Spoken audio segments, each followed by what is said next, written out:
Dando início a mais um programa Contrato Social Podcast, hoje com o nosso convidado especial Emiliano Zapata. Emiliano Zapata é diretor de inovação e negócios criativos da SP Cine, atuando no desenvolvimento da economia criativa, do audiovisual e da inovação em São Paulo. Emiliano Zapata, seja muito bem-vindo ao nosso programa Contrato Social. Mas, querido, muito obrigado pelo convite, um prazer estar aqui com você, tenho certeza que vai ser um bate-papo incrível. Emiliano, a gente tem aqui um público diverso, temos empresários, jovens advogados, pessoas realmente interessadas em personalidades, e eu sei que você é uma personalidade. Eu queria que você falasse um pouquinho da sua trajetória profissional, como é que você chegou até esse cargo super importante na cidade de São Paulo e também dos seus perrengues na sua vida, como é que foi a sua formação? Thomas, é engraçado você perguntar isso, porque eu tenho uma memória, e você sabe que eu sou homônimo a um revolucionário mexicano. Sim, Zapata aqui, Emiliano né? Zapata, aqui no México. Então, eu crescia muito com esse imaginário das pessoas falando pra mim.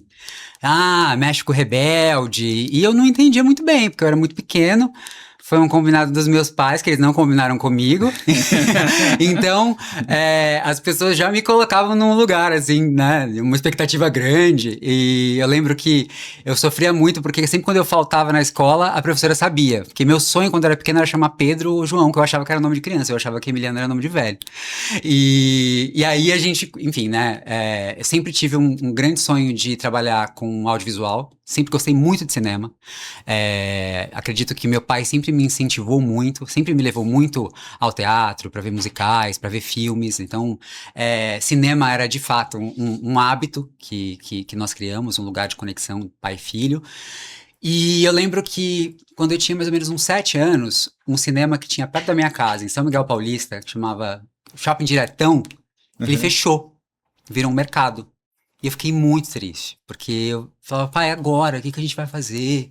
Como é que vai ser? Não tem mais cinema. E o cinema mais próximo de São Miguel era Shopping Penha, Tatuapé. Que já era um pouquinho mais afastado. afastado. Era um pouquinho mais longe. E aqui fiquei com aquilo na cabeça e sempre sonhei em trabalhar com audiovisual. Meu pai era completamente contra, né? Porque meu pai trabalhava sempre com construção civil, agronegócio, ele achava Mas que... isso em que idade?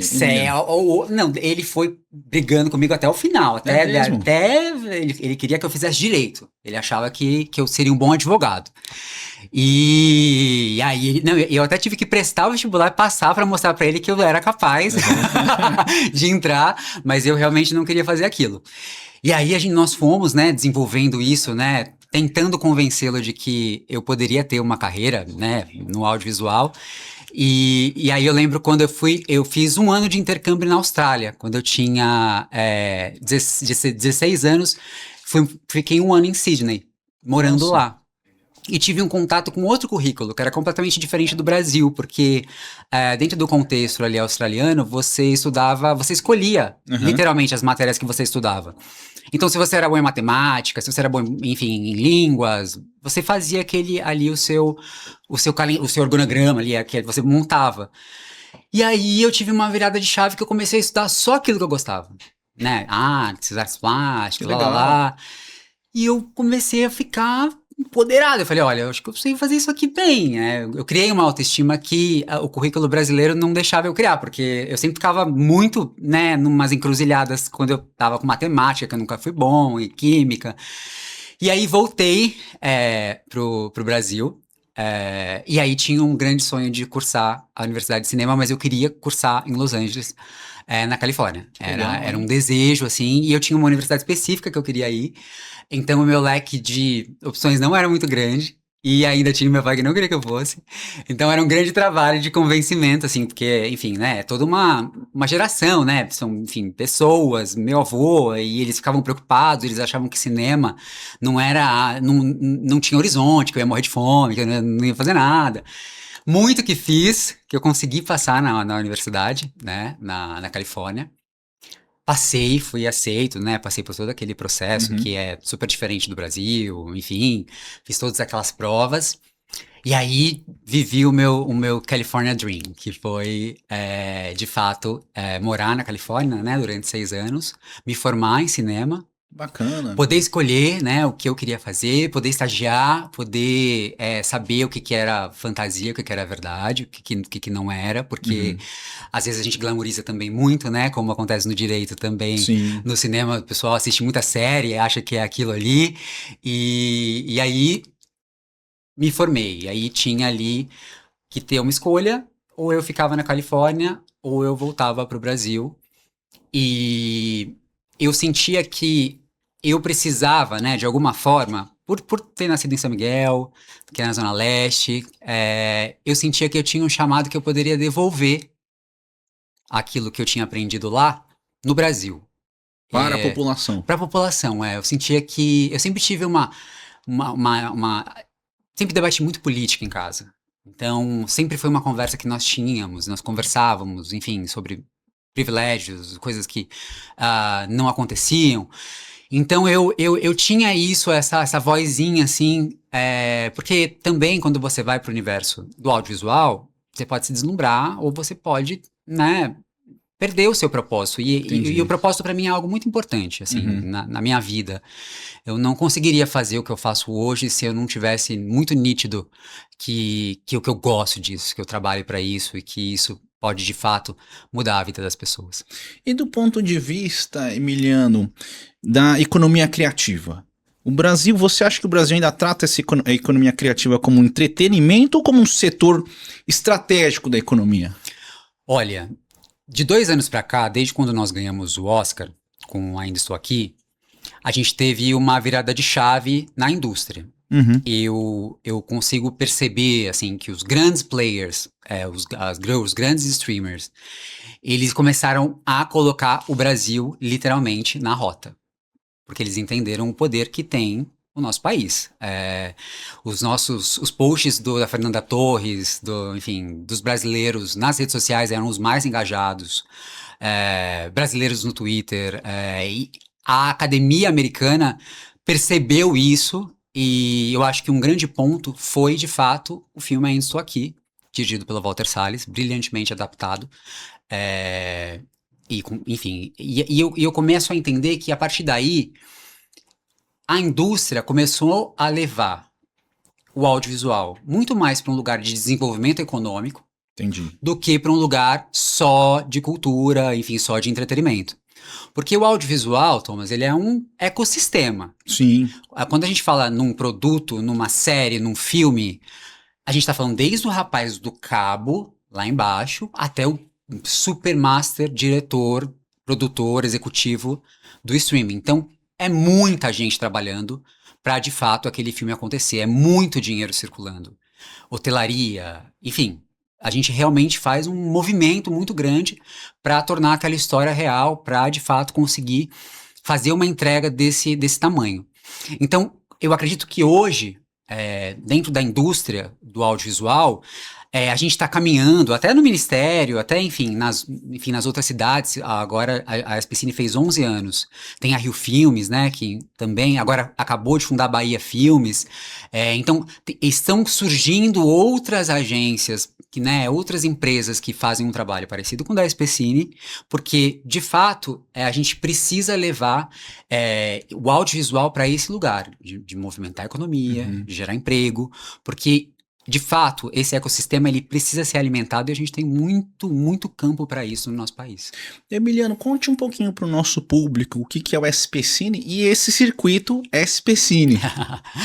Olha, quando eu fui convidado para estar na SPCine, o prefeito Ricardo Nunes me fez esse convite e eu sempre fui muito interessado, como eu te falei antes, em quebrar essa barreira, porque o audiovisual, às vezes, tem essa coisa das torres de marfim, onde ninguém pode tocar, de ser aquele filme que ninguém entende, mas todo mundo finge que entende, ser uma coisa muito culta, e eu acho que isso afastava um pouco as pessoas, né, enfim, dessa ferramenta tão poderosa, que é você ter contato com isso.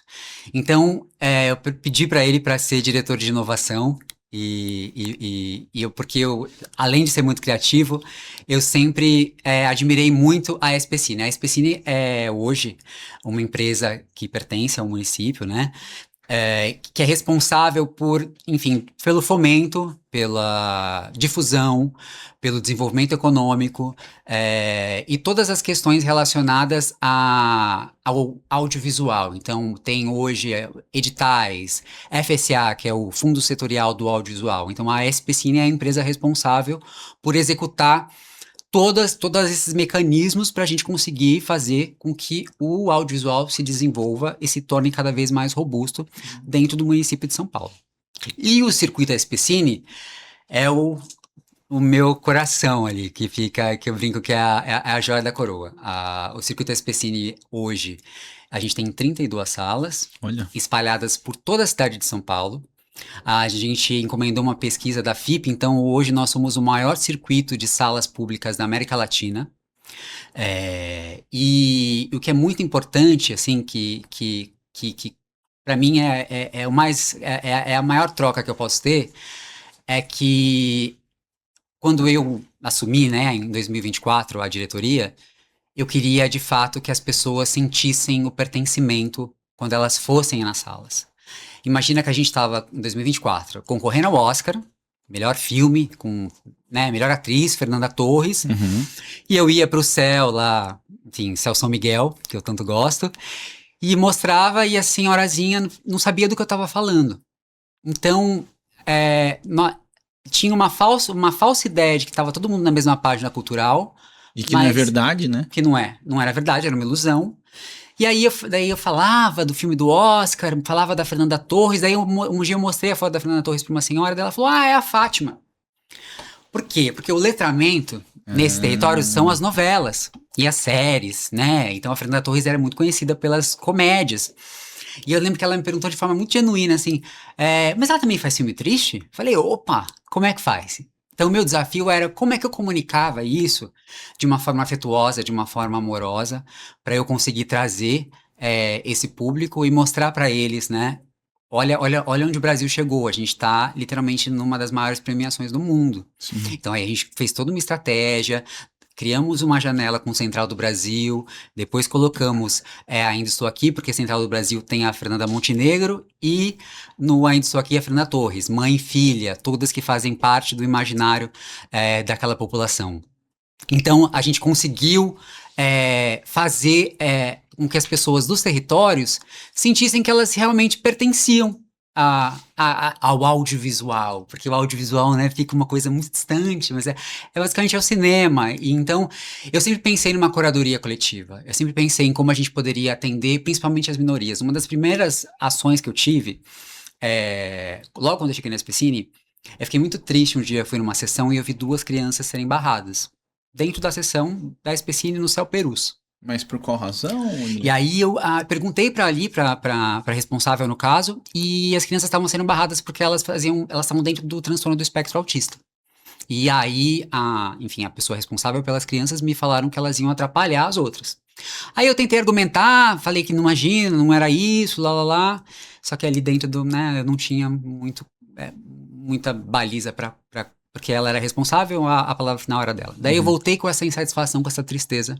Falei, não, então a gente vai criar uma sessão só para as crianças e para as mamães que estão dentro aí do espectro autista, porque não existia nenhuma iniciativa desse tipo, principalmente nas salas públicas. E quando a gente vai ver os dados, eu tive o cuidado de ir até as DREs regionais e a gente cruza 2022 com 2024, o número de crianças com laudo aumenta em 200%. Caramba. O que são números muito expressivos.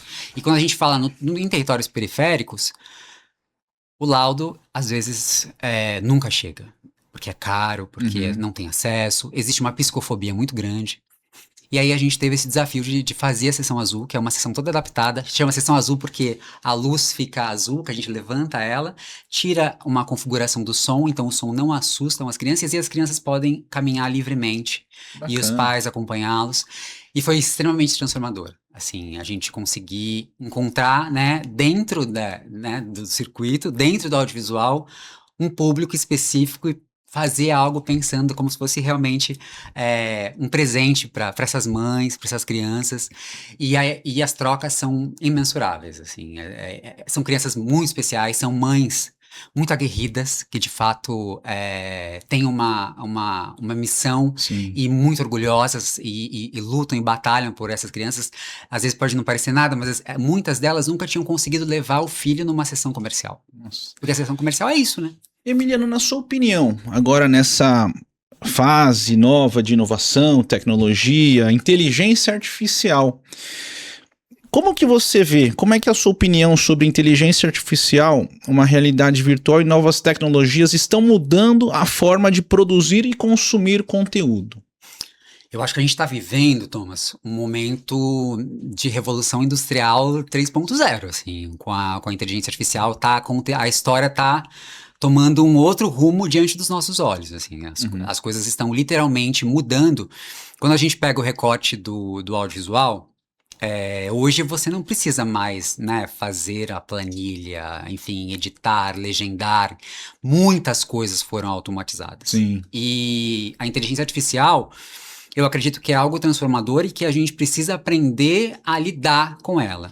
Eu vejo muita gente resistente, mas eu acho que quanto mais a gente se capacita, quanto mais a gente se aproxima, né, a gente que somos pessoas do bem, a gente consegue fazer com que a inteligência artificial trabalhe para melhorar ainda mais a performance dos nossos trabalhos. Mas quando a gente rejeita e fala, não quero saber, isso vai te tomar emprego de não sei quem, a gente acaba dando margem para quem, enfim, não tem às vezes a nossa consciência ou né, essa centelha divina usar da inteligência artificial para fazer o que ela quiser e a gente acaba indo para um lugar sombrio.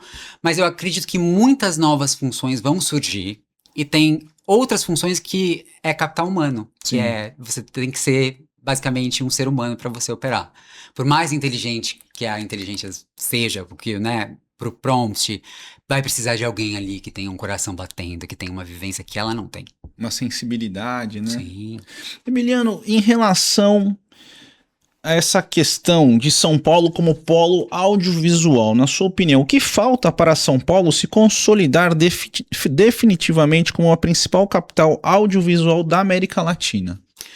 Então, mas tem muitas questões, assim. Eu acredito que nós precisávamos muito ter um polo criativo, um bairro cheio de estúdios, que a gente pudesse, né, de fato, atrair esses grandes estúdios, Netflix, Legal. HBO, Disney, enfim, ter um distrito criativo mesmo onde eles pudessem trabalhar, enfim, criar os seus produtos, trazer grandes produções para cá.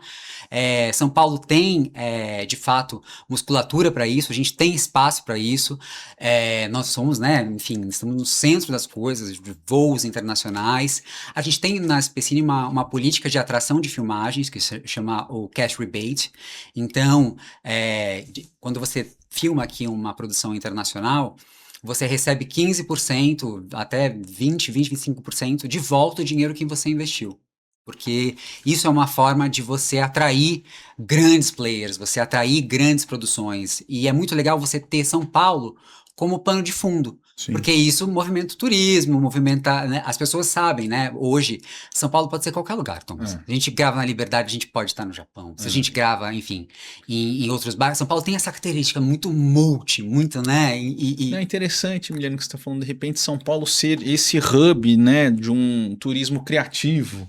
Acho que seria bem legal essa sua ideia. Eu gosto, e é interessante porque a gente tem muitos lugares que às vezes a gente brinca, né? Tem quando os produtores de elenco de locação vêm pra cá e eles olham São Paulo, literalmente essa folha em branco. Você pode brincar de ser qualquer lugar no mundo. Não, você sabe que a gente estava até conversando com alguns amigos e o Beco do Batman virou uma atração para turistas estrangeiros. Sim. Né? Uma coisa que virou uma arte de rua, virou um polo de turismo. Super. E aí, esse que a gente brinca, né, que é o turismo cinematográfico, é importante, assim, quando às vezes as pessoas vão para os lugares porque, aquele filme que eu assisti foi rodado lá.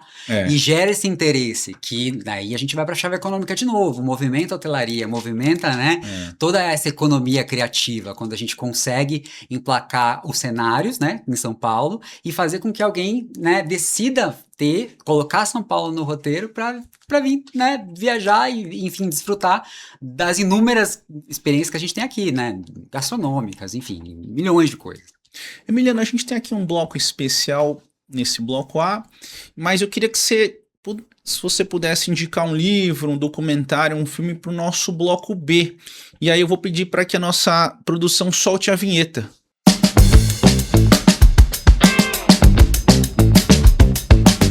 Retornando ao nosso Contrato Social Podcast e hoje com Emiliano Zapata.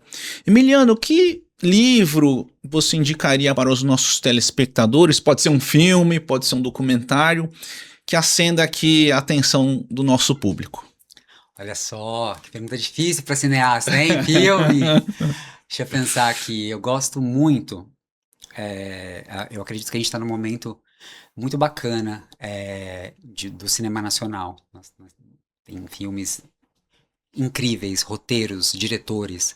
A gente de fato está evoluindo muito dentro dessa questão. Então eu quero indicar um filme que tem um lugar muito especial para mim, que eu estudei na faculdade. É um filme que eu sempre gostei, que chama O Céu de Sueli. É um filme muito poético, com uma atriz que eu amo, que é a Emília Guedes, que ela faz um trabalho incrível e é uma atuação muito sensível e debate temas, não vou dar spoiler, mas muito que de fato faz a gente parar para pensar. Eu acho que o bom filme, Thomas, a boa exposição, o bom show, é aquele que você entra e você sai diferente. Que você faz um outro pensamento, abre a sua mente, que expande, né? Assim, que expande. Você às vezes você fica mexido, né? Aquele filme planta uma sementinha em você. Então eu sempre busco filmes que fazem esse trabalho, que eu acho que a arte tem esse poder, né? De mudar, assim, às vezes você tem uma coisa enraizada, cristalizada na sua cabeça, daí você vê uma outra perspectiva e você fala, não é bem por aí. Então, Emiliano, eu tava voltando de viagem, eu até assisti no avião um filme do Clint Eastwood como diretor. Super. E aí é o Juror 2, que na verdade trata de um filme que é um júri para analisar um crime, né? Um crime que, na verdade, uma pessoa estava sendo acusada de homicídio, né? O rapaz lá estava sendo acusado de homicídio da namorada, mas que, na verdade, a namorada ela estava andando e que, através de um acidente de carro, ela caiu e não tinha nada a ver com o namorado. E neste caso, nesse filme, era o jurado que estava lá que tinha atropelado a mulher. Oh, sei que filme você tá falando. Então você fica assim, né, no mundo, dilema ali. Não, do que é justiça, do que é moral. É super interessante. Não, e é um debate muito comum. Não sei se você sabe, Thomas, mas eu acho que é legal dividir com a sua audiência, principalmente, né? Aqui, eu acredito que a gente está falando com muitos advogados. O true crime, que é esse gênero, no Brasil, a gente tem um interesse gigantesco por essas histórias, né, desses crimes bárbaros que aconteceram, e são fenômenos de audiência. A gente acabou de estrear agora uma série, né, que fala daquele crime que aconteceu da Elise Matsunaga, que tá no top 1 do Netflix. É um dos filmes mais assistidos. Teve um convidado nosso aqui, Emiliano, que tratou do livro dos famosos presos em Tremembé. Ele também virou série. Ele escreveu o livro. Ulisses Campbell. Acho que tem uma pessoa, um convidado nosso que vem aqui, que ele ficou preso lá. Ah, então não é Ulisses. Não, Ulisses aqui de São Paulo. Ah, que legal. Ele ficou preso lá em Tremembé. Ele escreveu o livro. Uou! De como era a vida lá dentro. De como era a vida lá dentro. Então a gente tem, sempre que lançam, né, documentários que são polêmicos, né, enfim, né, porque há uma discussão moral, de fato, assim, por que estão fazendo um filme disso? Essas pessoas esses assassinos estão sendo remunerados, que não estão, isso é uma mentira, nunca é desse jeito, porque os crimes, você sabe, são, enfim, juridicamente são atos públicos, né, são documentos públicos, então você pode, enfim, criar um roteiro em cima daquilo, mas o Brasil, assim, tem um recorte muito maluco que as pessoas amam essas histórias, e principalmente quando elas se tornam produtos audiovisuais. Emiliano, transportando toda a sua experiência, seu conhecimento agora para a questão do empreendedorismo. Muitos jovens sonham em trabalhar com cinema, games e audiovisual. O que eles precisam entender sobre gestão e empreendedorismo antes de pensar na parte artística? Olha, eu vou agora entrar na minha segunda paixão, que eu criei um projeto agora, esse ano, na SPCIM, que chama Futuro Gamer. Porque o que acontece? Existe, às vezes, um preconceito muito grande que todo menino da periferia quer ser jogador de futebol. E isso já mudou faz um tempo. Os sonhos mudam. As coisas, né? Eu acredito que a configuração social mudou, as crianças estão cada vez mais conectadas. E sempre quando eu ia, né, no cinema, lá no circuito SPCine, nos céus, as crianças me perguntavam como elas faziam para trabalhar, né, ou com cinema, e sempre vinha a questão dos games. Eu estive na Gamescom, que é uma das maiores feiras, né, da Alemanha, que acontece em Cologne. E enfim, os investidores, os players, né, asiáticos, europeus, americanos, eles estavam completamente interessados no fenômeno, o que estava acontecendo com o Brasil, como que tinha acontecido essa história das bets terem dominado tudo. E eu fiquei lá tentando traduzir a história do jogo do bicho, que é muito difícil, que é cultural. E eles estavam interessados o quê? No potencial de mão de obra do brasileiro, do nosso folclore, das nossas histórias. Tinha um jogo lá que chamava Árida, que contava sobre a Guerra de Canudos. Bacana. E o designer, né, um menino baiano que fez o jogo, que pros gringos era completamente mitologia, mas é uma história realmente do nosso Brasil, que estava dentro de um jogo. Então eu acredito que hoje o ramo de tecnologia é o que mais bem remunera, né, dentro do mercado, enfim, de tudo que a gente tá vendo aí de transformação social e que a gente até falou aqui. A criança precisa, primeiro, tem um caráter inspiracional. O Futuro Gamer nasceu com esse lugar. Nós temos um hub móvel, onde ele fica um mês no céu, e aquela criança ali que tem um recorte de 8 até 28 anos, ela sai com um certificado de como ela consegue programar um game. Bacana. Porque a programação é uma linguagem universal. Se você é um bom programador, você vai ser um bom programador em qualquer idioma. E tem muito talento, tem muita coisa legal, muitos jovens dentro dos territórios periféricos, que às vezes até chamam de territórios criativos, que às vezes não consegue encontrar um mentor, alguém que mostre para ele que ele pode sim sonhar em trabalhar com isso. Porque às vezes eles têm essa ideia de que eles não pertencem a esse lugar. Eu mesmo uma vez uma mulher de uma streaming famosa, nem vou falar qual é, falou assim, nossa, mas você nem tem cara que você é de São Miguel. Olha quanto preconceito tem nessa fala. Como é a cara do menino de São Miguel? Sim.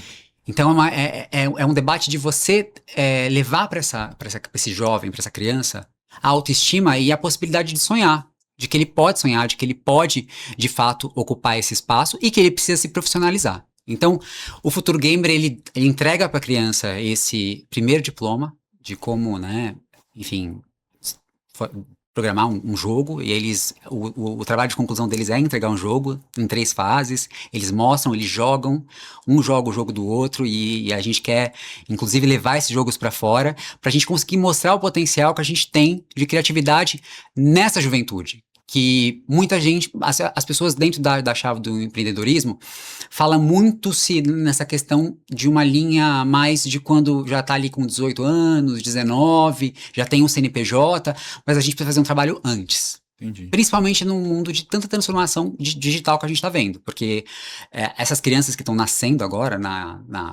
com a inteligência artificial, elas dão um banho na gente. Assim, eles entendem, eles sabem de prompt, enfim.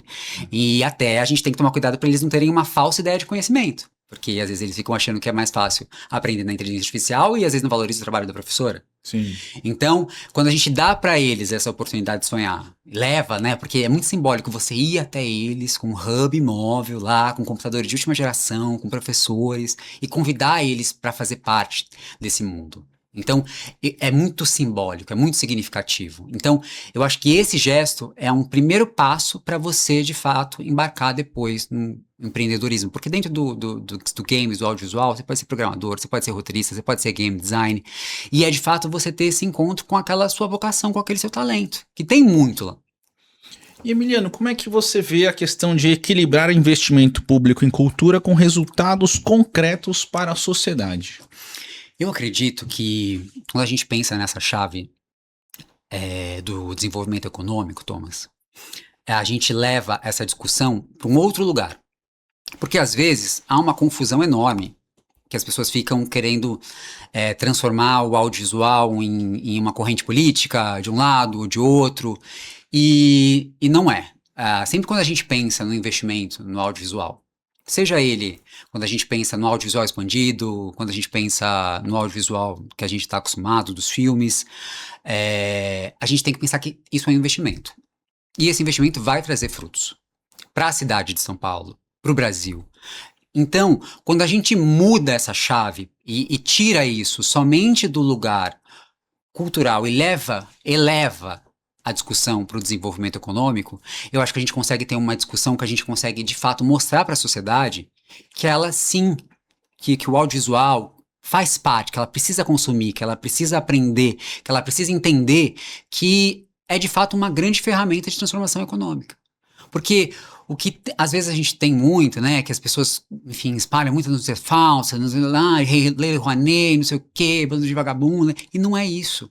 Imagina, você fazer um filme, né, você fazer um produto, você fazer um jogo, você, de fato, tirar um projeto desse do papel e transformar em realidade, você envolve inúmeras pessoas, que gera emprego, que gera renda, que gera desenvolvimento. Então, é dentro desse lugar que eu acredito que não só nós do audiovisual, mas os gestores públicos precisam entender e investir para a gente conseguir cada vez mais ter números melhores, atrair mais produções. O Brasil, a gente é esse mosaico cultural, né? Verdade. Eu e você são os brasileiros, a gente tem aparências físicas completamente diferentes. E isso que é legal, isso que é importante. Você sabe que no Brasil, até eu tenho vários amigos da comunidade asiática, e aqui você junta o chinês, o japonês, o coreano. Se você for para a Ásia, é difícil você fazer isso, Emiliano. É quase que impossível. Super. Não, e é um cuidado que eu tenho. Hoje a gente consegue, dentro do circuito SPCine, colocar uma amostra coreana, uma amostra chinesa e uma amostra japonesa. Porque são 3 linguagens audiovisuais completamente diferentes. E hoje, com essa explosão dos doramas, né, das crianças assistindo coisa coreana e banda coreana, é muito importante que elas criem esse olhar sensível. E porque a gente, às vezes, quer colocar todo mundo no mesmo pacote, mas a criança não, ela fala, não, opa, isso aqui é o meu ator coreano que eu gosto. Aquele ali é um ator japonês, aquele é um ator chinês.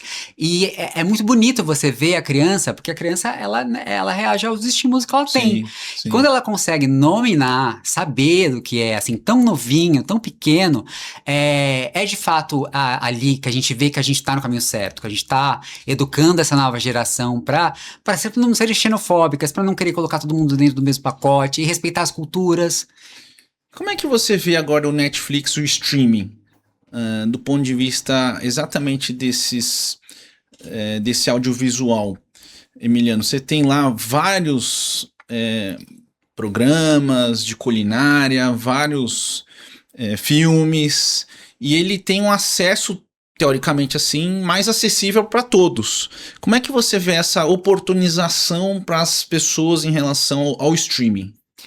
O streaming, quando eu estava morando em Los Angeles, Thomas, engraçado você perguntar isso, foi outro momento de transformação da indústria. Eu também nem entendi o que estava acontecendo. Mas eu lembro que o pessoal estava muito obcecado por 2 séries, que era Orange is the New Black e House of the Cards. É verdade. Que era um grande fenômeno, você só conseguia assistir no streaming. E aí foi crescendo, o catálogo do Netflix foi evoluindo, e aí veio a pandemia, e os cinemas foram fechados, e o streaming explodiu. Todos, né? Max, Mubi, Netflix, Amazon, e mudou ali também um padrão de como as pessoas consomem o audiovisual. Porque você assistir no sofá da sua casa e você assistir no cinema são experiências completamente diferentes. Sim. E que elas podem ser complementares ou não. O legal do Netflix e de todas as outras streamers, né, que tem, é essa possibilidade do acesso. Essa coisa universal. É você entrar e você poder consumir um produto que tem o ator que você gosta, ou a cultura que você gosta. Na hora que você quiser, né? Na hora que você quiser, ali, on demand. Você só dá o play. E isso mudou muito a forma como a gente se relaciona, né? Nós somos o país das telenovelas, né? A gente viaja o mundo. Eu escuto pessoas que falam que aprenderam a falar português assistindo as nossas novelas. Verdade. E hoje a gente não consegue nem ter os medidores de audiência, né? Numa novela das 9, porque hoje as pessoas assistem quando elas querem. Então o Ibope, né? A audiência mudou completamente, porque a forma como as pessoas se relacionam é diferente. Às vezes, eu não sei você, mas eu particularmente, eu gosto muito de sentar e assistir de uma vez. Essa ansiedade de assistir um episódio, ter que esperar uma semana, me dá eu não gosto, eu prefiro lança tudo de uma vez, depois eu vou e assisto. Mas você entende que isso é uma mudança de comportamento. E isso não tem como voltar atrás. Só que às vezes as pessoas acham que devido aos streamers, o cinema fica ameaçado. A mesma coisa que se falou, sempre falavam que a rádio ia acabar com a TV, a TV ia acabar com a rádio. Eu acho que não. Eu acho que são caminhos diferentes, são complementares, são experiências diferentes. A experiência no cinema é uma experiência imersiva. Quando você vai no cinema, você já sente o cheiro da pipoca, a escuridão. Sim. É uma coisa afetiva. É diferente, né? É diferente. Você vai com seu filho, você vai ali com alguém. Todo mundo tem uma memória. E hoje a gente tem a questão, né, do som, que às vezes são filmes que são feitos para ser vistos, né, né, dentro do 3D, de você colocar o óculos. As experiências imersivas estão cada vez mais fortes, Thomas. Hoje, quando a gente fala do audiovisual, tem um termo que a gente chama de audiovisual expandido. O que é isso? É você fazer hoje uma exposição em que tem ali projetores exibindo e transformando aquela parede, sei lá, no fundo do mar. Então você está imerso dentro de uma outra realidade. Isso também é audiovisual. Games também é audiovisual. Então, essas experiências imersivas, que provavelmente você pai já deve ter levado do seu filho, várias. E estão cada vez mais, porque as pessoas, elas estão cada vez mais buscando uma experiência, muito mais do que ir e assistir um filme. Elas querem ir e ter uma experiência, criar memórias de qualidade. E isso é completamente diferente do que você assistir o filme no sofá da sua casa. Então, é uma mudança de padrão, de fato para onde nós estamos caminhando, né, enquanto sociedade, né, enfim. E é algo que eu acho muito importante, que eu acredito que é o futuro. Eu acredito que a gente tem que ir por aí. Emiliano, estamos chegando próximo ao fim do nosso programa, mas antes disso, te passar aqui para fazer as considerações finais do nosso programa.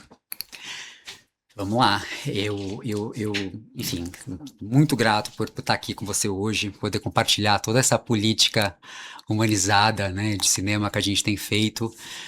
Uma dica que eu queria dar também, Thomas, é o SPCine Play. Não sei se você sabe, mas a cidade de São Paulo tem a sua própria plataforma de streaming, gratuita. Legal. Você só baixar o aplicativo do SPCine Play no seu celular ou na sua televisão e você consegue assistir uma curadoria muito legal, muito específica. A gente tem filmes do Mazzaropi, filmes dos Trapalhões, antes deles começarem a fazer ali filmes com a Globo. A gente sempre recebe a mostra chinesa, a mostra coreana, dentro do SPCine Play.